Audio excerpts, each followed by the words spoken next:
அனைவருக்கும் காலை வணக்கம். இன்னைக்கு இந்த பிரேயர்ல நம்ம கருவேல மரம் ஒழிப்பு பத்தி ஒரு சின்ன ஸ்பீச் கொடுக்க போறோம்.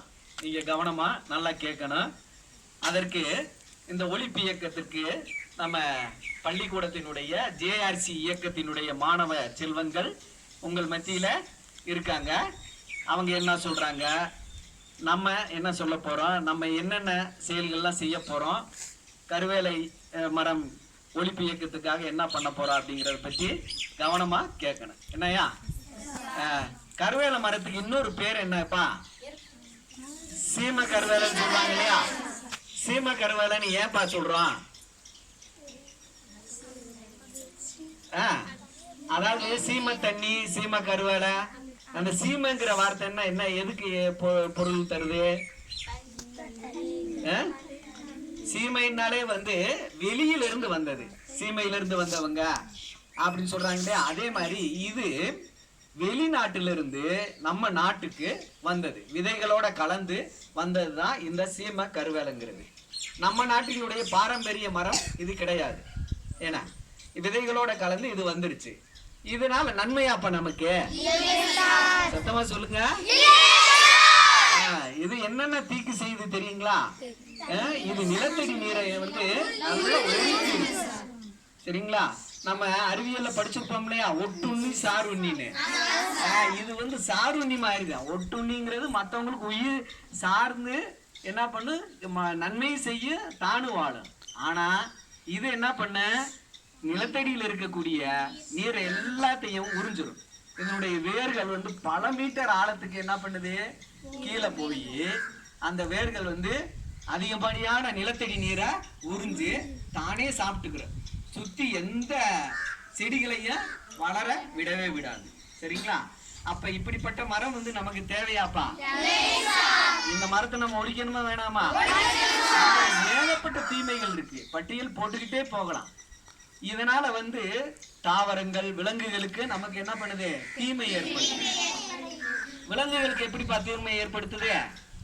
இந்த மரத்தடியில நம்ம ஒரு பசுமாட்டை கட்டி வச்சோம்னு வைங்க, அது என்ன செய்யும்? இலைய தின்னும். அதே மாதிரி அந்த காய்கள் இருக்கு இல்லையா, அதையும் சாப்பிடும்.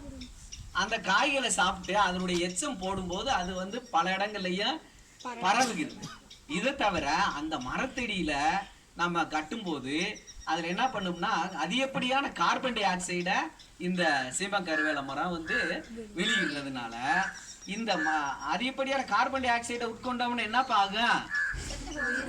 என்ன கண்டுங்களா?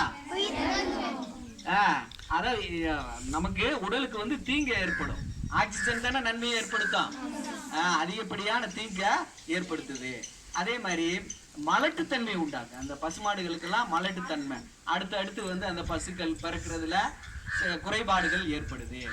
அதே மாதிரி இந்த கருவேல மரத்துல முள்ளு மரம், என்ன இதுக்கு ஆரம்ப கட்ட பேரே லண்டன் முள் மரம் சொல்லுவாங்க. என்னது? லண்டன்ல இருந்து, சீமையில இருந்து இறக்குமதியானது. அதனால இந்த லண்டன் முள் மரம் என்ன பண்ணுது, பறவைகளுடைய அந்த சிறகுகள் எல்லாம் கிழிக்குது, முட்டைகளை எல்லாம் கிழிச்சு அதுக்கு அதிகப்படியான தீங்கை ஏற்படுத்து. சரிங்களா? இதை நம்ம ஒழிக்க போறோம். அதுக்கு நம்ம என்ன பண்ண போறோம்னா, இந்த ஜேஆர்சி மாணவர்கள் இருக்காங்க பாத்தீங்களா, நம்ம ஏற்கனவே நிறைய மாணவர்கள் உருவாக்கி வச்சிருக்காங்களே, 6-8 மாணவர்கள். இந்த மாணவர்கள் எல்லாம் என்ன பண்ண போறாங்க, ஒரு டீமா பிரிஞ்சு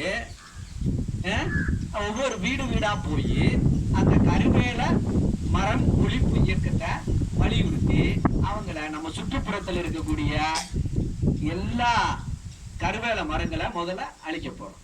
அப்புறமா நம்ம கண்மாய் மற்ற பகுதிகளில் இருக்கக்கூடிய மரங்களை அழிக்கிறதுக்கு நம்ம பரிந்துரை பண்ண போறோம். செய்வோமா? செய்யலாமா? ஒவ்வொரு தெருவாவும் நம்ம என்ன பண்ண போறோம், இந்த ஜேஆர்சி மாணவர்கள் மூலமா நம்ம போய் இதையெல்லாம் வலியுறுத்தி செய்ய போறோம். சரிங்களா? சரி, வருவா சார் வீடியோ.